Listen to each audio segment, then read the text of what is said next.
The owner was touched by Elon Musk's action. You yourself will be shocked by this. There are places that seem to sit just a little outside of time. Tucked between a closed tailor shop and a florist that always smelled like fading roses, Penelope's Trinkets was one of those places. The store had no bright signage, just a carved wooden plaque above the door with faded gold lettering. In winter, it looked like something from a storybook, windows fogged by the heat inside, delicate displays nestled beneath frosty glass, and a soft amber glow spilling out onto the snowy sidewalk. Inside, the shop was a mosaic of the past. Dusty red velvet curtains hung in the corners, glass cabinets lined the walls with trinkets, rings, necklaces, tiny clocks, and ceramic cats that always looked like they were mid-blink. The air smelled like warm wood polish and old books. There was always music playing softly, sometimes a music box tune, sometimes a violin record with the occasional pop and crackle of an old needle. Penelope's wasn't a jewelry store in the traditional sense. It was quieter than that. Older. Slower. And on this particular morning, it welcomed a customer it had never seen before. Jamie had passed the shop many times on his walk home from school. He lived just 2 blocks down, in the old red brick building with the green mailbox. He had always noticed the warm windows of Penelope's, the way it seemed to glow even when the sky was gray, but until today, he had never stepped inside. Today was special. It was his mom's birthday. Jamie pushed open the door cautiously, causing a small bell overhead to chime. The sound was soft but carried through the entire store like a whisper announcing his arrival. He wiped his wet boots on the mat and pulled his hood down. His cheeks were pink from the cold, and a nervous excitement glimmered in his eyes. He looked around. Everything felt delicate, as if even his breathing might make something fall. The light inside wasn't harsh like in the big stores downtown. Here, it was warm and soft, coming from old lamps shaped like flowers. Behind the counter stood an elderly man with silver hair and a dark blue sweater vest. He was polishing a locket with a cloth and looked up with a kind smile. "First time?" the man asked. Jamie nodded. "I'm Jamie. I live just around the corner. I'm looking for something for my mom. It's her birthday today." The old man set the locket down gently, as if it had been waiting to hear that exact sentence. "Well, you've come to the right place. I'm Mr. Adelstein. Let's find something she'll never forget." Jamie walked slowly past the glass cases, eyes wide. There were necklaces shaped like snowflakes, earrings like tiny moons, and pendants with little pressed flowers inside. But his gaze stopped on a small bracelet, silver, with a single blue feather charm hanging in the center. "That one," Jamie said quietly, pointing. Mr. Adelstein followed his gaze. "Ah, good eye. That's one of our oldest pieces. Feather means hope, you know." Jamie nodded. "She'll like that." He reached into his coat pocket and carefully pulled out the money he had been saving. Crumpled bills, coins, and a few dollar bills folded over twice. It wasn't a lot, but it was everything he had. Before they could finish the transaction, the shop door opened again. The cold rushed in.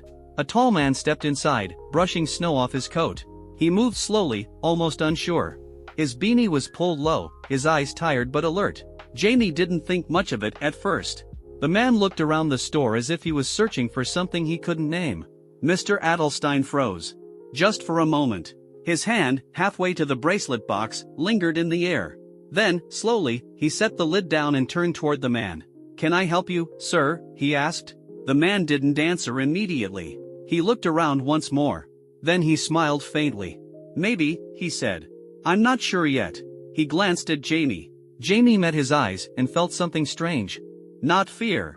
Not recognition. But something. He clutched the small box tighter in his hand.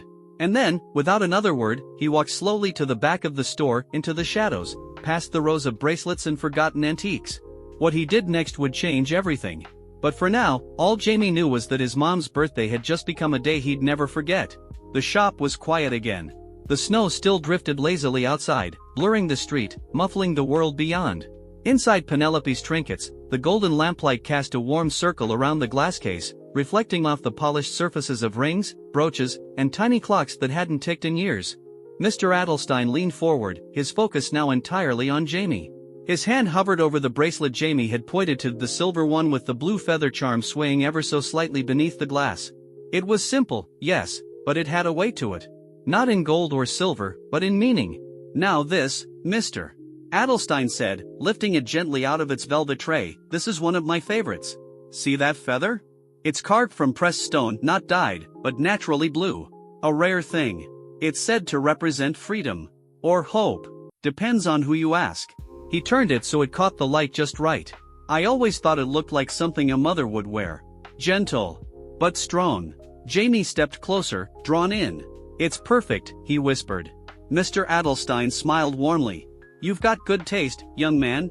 Jamie reached into his coat pocket again and carefully unfolded his money, each coin accounted for, each crumpled bill smoothed with care.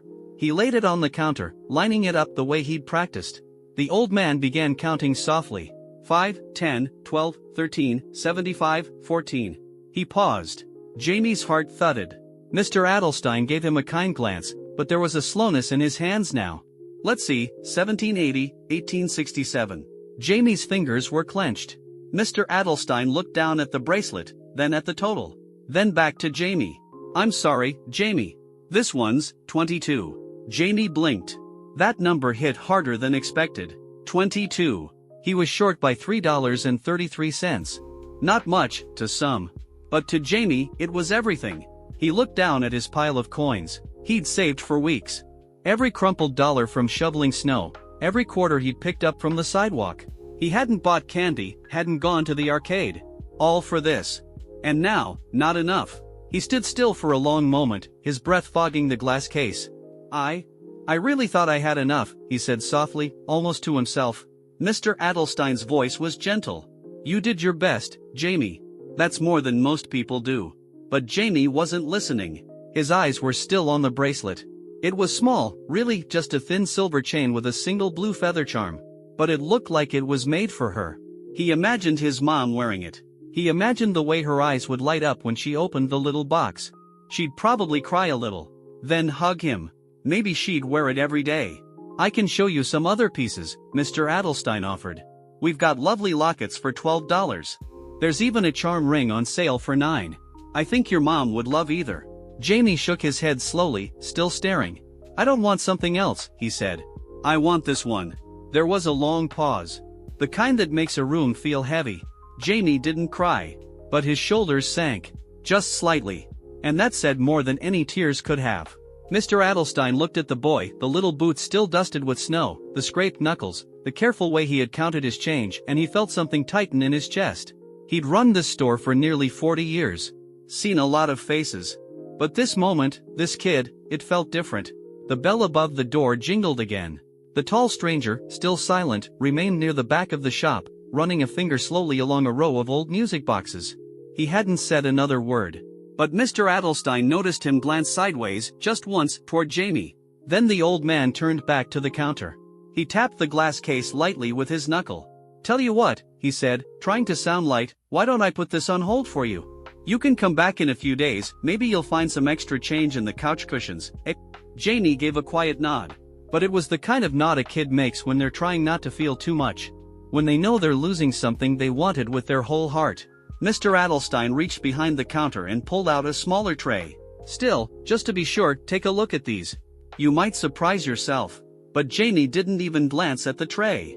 His eyes stayed on the bracelet. The one he wanted more than anything. And in the quiet corner of the store, the stranger watched. He had said nothing. But something in his expression had shifted. And everything, whether Jamie knew it or not, was about to change. The hush inside Penelope's trinkets had deepened. Outside, the snowfall grew heavier, turning the street into a soft, white blur. The kind of quiet that presses against windows, like the world itself is pausing to listen. Jamie stood silently, still watching the pendant. His breath had fogged the glass slightly, and he wiped it away with his sleeve without thinking. The bracelet's blue feather gleamed under the soft light, still perched on the velvet display like it was waiting for him, like it belonged to him already. Not yet. Maybe not ever. Mr. Adelstein had begun gently putting away the cheaper items he'd laid out, his hands slow, careful, thoughtful. He didn't want to rush the boy, but he also knew when something was beyond someone's reach. It happened. Life was like that sometimes. Still, the look in Jamie's eyes made it hard to turn away. Then, footsteps. Soft but certain. The man from the back of the store, the tall stranger with the snow-speckled coat, was walking toward them now. He hadn't said a word since entering. He moved like someone who wasn't in a hurry, but had already made up his mind. Jamie didn't notice him at first. But Mr. Adelstein did. The old man straightened just slightly. There was something in his eyes now. Recognition. Not fear. Not surprise, exactly. Just a sudden shift, like realizing the weather had changed. The man stepped up beside Jamie at the counter, and for a moment, the three of them stood in a quiet triangle. No one spoke. The stranger looked down into the glass case, eyes settling on the blue-feathered bracelet. He didn't ask questions. Didn't start with pleasantries. He just looked at it for a long time. Quietly. Jamie finally glanced up at him, and for the first time, really saw him. The man's face was familiar. Not just in the way people on TV are familiar. There was something else, something steady in his eyes, something thoughtful in the way he stood, like he carried too many thoughts in too little space. Jamie blinked once. And then it clicked. Elon Musk. He was standing right there. Not on a stage. Not in a video. In this tiny, dusty store, next to him, looking at the same pendant. Jamie didn't say anything. Mr. Adelstein cleared his throat gently, as if bringing the moment into focus. He didn't say Elon's name either. He simply nodded once, slow and respectful, as though acknowledging someone not for who they were, but for how they were choosing to show up. Elon leaned slightly closer to the case, studying the bracelet. He didn't ask for a closer look. He didn't need to. His eyes moved with purpose, and there was a faint trace of something like understanding in them, not about the jewelry, but about what it meant. He looked down at Jamie briefly, then back at the bracelet. There was no flash, no grandeur. Just silence. And presence. Jamie wasn't sure what to say. He felt embarrassed suddenly, like he didn't belong in this moment, like he was standing in a story that wasn't his. He shifted his weight, looking away, trying not to care. But of course he cared. Elon could tell. His gaze rested on Jamie just long enough for the boy to feel it, and then he turned his attention to Mr. Adelstein. Instead, he reached into his coat pocket, pulled out a black leather wallet, and placed it gently on the counter. And in that second, Jamie realized what was happening. The bracelet. The pendant with the blue feather. He wasn't just looking at it. He was doing something. Jamie's eyes widened, but he said nothing. He didn't know what to say. His hands were still clenched from before, still stuck in the place between disappointment and resignation. But now that space was shifting. Slowly. Like a door opening without a sound. Mr. Adelstein hesitated, just for a breath. He looked from the man to the bracelet. Then to Jamie. Then, without a word, he reached into the case, lifted the bracelet, and set it gently into the blue velvet box. He didn't wrap it. Instead, he looked at Elon one last time as if asking, "Are you sure?" Elon gave a single nod. Jamie stood frozen. A moment earlier, he hadn't had enough. And now, the bracelet was his. But it hadn't been given to him with a speech. There were no dramatic words. No big reveal. Just a quiet moment, shared by three people who understood what mattered without having to say it out loud. Still, Jamie's chest was tight. His hands shook a little. The boy looked up at the man beside him, his mouth half open like he was about to speak. But Elon simply placed a hand on his shoulder. A light touch. Steady. Meaningful.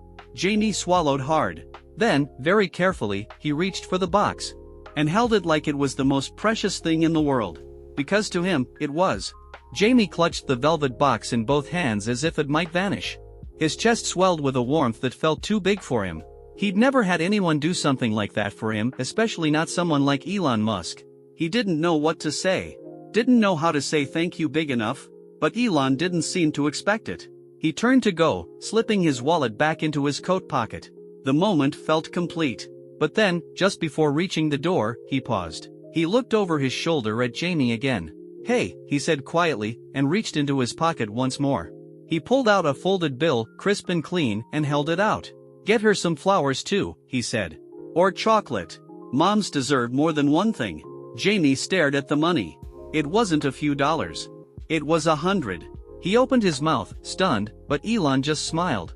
"No one ever remembers the flowers," he added, almost like a secret. And then, with nothing else to prove and no need to be thanked, Elon turned, opened the door, and stepped back into the snowy afternoon. Jamie stood frozen, the bracelet in one hand, the folded bill in the other.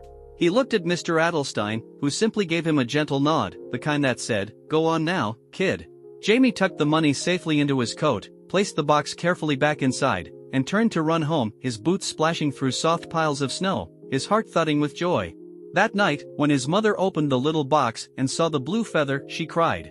But when Jamie also handed her a small bouquet of daisies and a chocolate bar tied with a red ribbon, she laughed through the tears. Because somehow, her son had given her the perfect gift. And Jamie? He never forgot the man in the store. the one who saw everything, and gave just a little more than enough.